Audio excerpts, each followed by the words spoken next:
Hi, welcome to Box Office Recap. Today, I'm going to explain the American drama thriller film called Before I Wake. Spoilers ahead. Watch out and take care. It is midnight when a grown man slowly enters a little kid's room.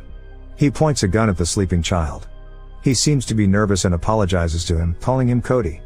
A sudden commotion makes him pull the trigger. The gunfire awakens Cody. The man breaks down in tears and apologizes to him. Cut to a few months later, a couple named Jessie and Mark have been approved as foster parents. They sit across Natalie, a worker at the foster care. She tells them about an 8-year-old boy named Cody. Cody's father was never around, and his mother died when he was only 3. Cody has not had many good experiences in the foster care system. His former foster parents had abandoned him, leaving him to live alone for about a month before he was rescued. He has sleep issues, but he is resilient and smart. Natalie thinks he would be perfect for the Hobsons to foster. Having found the perfect kid for them, the Hobsons return home happily that day. Their young son, Shawn, had died by accidentally drowning in a bathtub. This had a huge impact on the couple, but now they are ready to welcome a new member to their family. At home, they redecorate the house to make it fit for Cody. Mark takes down every picture of Shawn from the walls and only leaves their family picture. He also sets an extra handle on the wall beside the bathtub. Later that day, Jessie tells her self-help group about their decision to foster Cody. Everyone there is happy for her. Jessie has had trouble sleeping since Shawn's death. The next day, the couple impatiently waits for Cody to arrive. Natalie's car parks in their driveway and they rush to see Cody. He wishes the couple a good morning. He brings with him a box that Mark helps him carry inside. As Cody is looking around the house, the family picture with Shawn seems to have caught his eyes. He stares at it, as Mark tells him about his collection of games. The adults then take him to his new room which he loves. Especially the curtains with butterflies on them. Natalie tells them that Cody likes to collect butterflies as a hobby. Later that night, the couple tuck Cody to bed. But after they leave, Cody sits up and opens the box that he brought with him. Inside is a can of soda and a book about butterflies. He sips on the soda and starts reading the book under the blanket using a torchlight. He doesn't sleep at all. The following day is his first day at school. That day at school, Cody meets Annie and befriends her. Jessie is folding Cody's laundry that day when she finds his secret box.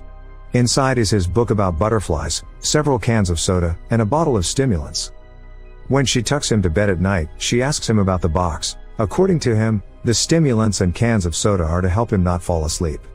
He adds that when he falls asleep, the canker man comes. Thinking that the child just has nightmares, Jessie dismisses it. She tells him that the man will go away with little reasoning. However, Cody believes that the canker man ate his mother, and is always with him. Jessie puts him to bed and goes to Mark in their living room. She feels sorry for going through Cody's box. She feels like she has invaded his privacy, but Mark assures her it is for his own good. Sometime later, they are watching a movie together. Then all of a sudden, several butterflies fly into the room. They look holographic. The couple is beyond surprised to see this many at once. Mark captures one in a jar for Cody, while Jessie closes the windows. As the windows close, all of the butterflies disappear. The couple is left stunned. Jessie has a hard time falling asleep that night. She goes down to the kitchen where she hears an odd noise. She looks around to see if there is an intruder. Suddenly, Shawn appears in the dark living room. Jessie is in shock. A glass falls from her hand and breaks. When she looks up again, Shawn is gone. She goes to Cody's room to check on him. He sleeps peacefully. Cut to the next day, Jessie is back with the self-help group. She tells them about seeing Shawn. According to her, Shawn seems angry to be replaced by Cody. Later that day, Mark notices Cody staring at their family picture with Shawn in it. He talks to the couple about Shawn. They lovingly answer all Cody's questions. At night, the butterflies appear again. They look around when suddenly, Shawn appears in the room. He is wearing the same clothes as their family picture.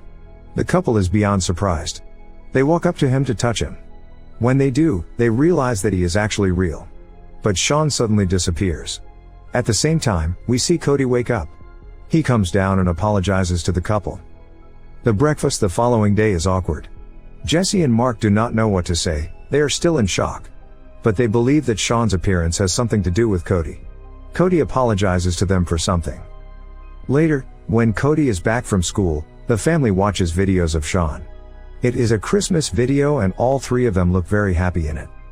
That night after Cody falls asleep, Mark and Jessie stay in the living room. Suddenly, the room lights up with Christmas lights, and a Christmas tree appears too. Just then, Shawn appears wearing the clothes he did in the video. The video has come to life. Mark and Jessie are left speechless. They finally realize that Cody is blessed with supernatural power. All of his dreams come to life while he sleeps. However, when he wakes up, the dream vanishes. Cut to the next day, Cody draws a figure of a man and proceeds to scribble over it. He tells Annie that it is the Canker Man. Sometimes when Cody scribbles over him, it keeps the man away. Jessie puts the pictures of Shawn back for Cody to see. She wants to meet her dead son again. However, Mark is not fond of the idea. He accuses Jessie of using Cody to fulfill her desires. But Jessie insists that Cody is the only one who can help them heal. Irritated, Mark puts the photo frames away. The next day, Cody brings a butterfly trapped in a jar to school. But his bully, Tate, breaks it. Cody has been staying up all night in fear of the Canker Man, so he almost falls asleep in the class. During the lunch break, he gets permission to rest in the class for a while. He is alone there when he falls asleep. Cody dreams of the Canker Man. Cody's blessing is also a curse. Along with his dreams, his nightmares are real too.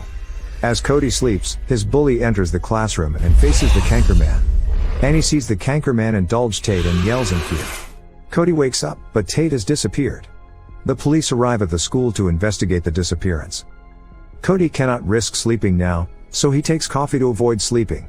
That night, Cody reads the book about butterflies like he usually does.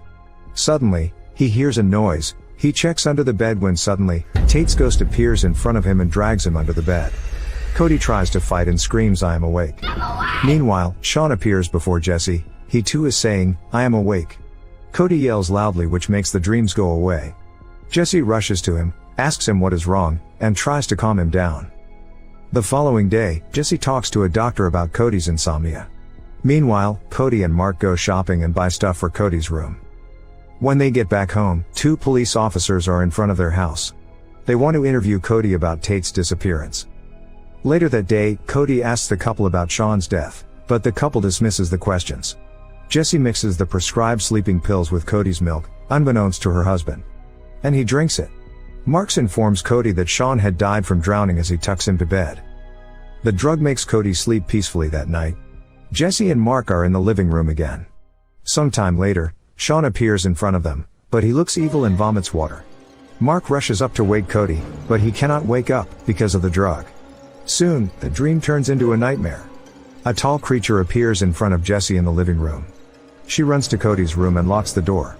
Mark is worried about Cody not waking up. Just then, Jessie confesses to have drugged him. She watches in horror as the creature devours Mark. Suddenly, she falls unconscious. She wakes up in the morning to Cody calling 911. Mark is nowhere to be found. It is as if he has disappeared into thin air. The police arrive at the scene and accuse Jessie of drugging the kid.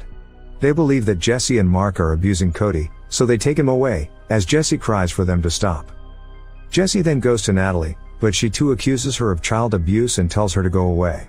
However, Jessie notices Cody's file on her desk and manages to steal it. Through the file, she finds out about a man named Whelan Young. He is the father of the second family Cody was fostered by. She goes to see him. Young tells her that he and his wife fostered Cody for 15 months before his dream swallowed his wife too. He was so angry at Cody that he almost killed him. This is the scene we saw at the beginning of the film. He then asks her to kill Cody so that no others can be victims of his nightmares, but Jessie refuses. From the file, she also finds Cody's mother's information and her hospital reports. She decides to go to the hospital and investigate further. The hospital provides her with her mother's belongings. It consists of a pillow shaped like a butterfly in her journal. Reading the journal and the reports, Jessie finds the secret about the Canker Man's existence. She then goes to the orphanage Cody is staying at with the pillow. Cody hasn't slept for several nights, so his caretakers are worried about him. Unknown about the Canker Man, they give him a tranquilizer to help him sleep. Cody dreams of the man that night as well. When Jessie walks into the building, she sees several nightmares in every room. First, she is startled by a flutter of black moths, then she sees Shawn drowning in the bathtub. Next, she sees a horrifying-looking woman twist Cody's head. Lastly, she sees Mark appears in front of her. Scared, she closes the door to that room. She finally reaches Cody's room. The Canker Man runs towards her to attack her, but instead of running away, she shows him the butterfly pillow. The canker man stops when he sees it. Jessie slowly hugs the man. As she does that, the man turns into Cody, who then disappears. Jessie picks a sleeping Cody up and takes him outside. Natalie has been indulged by the canker man and comes back to life. She sees Jessie take him away, but lets her. They see several beautiful butterflies flying in the hallway. His nightmare has changed into a magical dream. Cut to the next day, Jessie tells Cody that his mother's name was Andrea and that she died of pancreatic cancer. Andrea had found out about Cody's gift when he was little. She has written it in her journal. But when Cody was just 3, Andrea was diagnosed with cancer. Cody had seen his mother on the verge of death, battling cancer. She was thin and bald at that time. Since he was too young to recognize her as his mother, his little mind made up that it was the canker man. He was told that cancer had taken his mother away. With time, he made up the canker man, so he believed that he took her away. This began his nightmares. Now that Cody knows that the canker man is not real, Jessie believes that his nightmare will not come back. However, Mark and other people that the canker man had taken still haven't come back. Jessie believes that as Cody learns to control his power, there might be a possibility of them coming back. Cody thanks Jessie for bringing him home and calls her mom. He begins to learn how to control his magical gift. Subscribe for more videos like this, turn on notifications, and leave a like to help the channel out. Thank you for watching.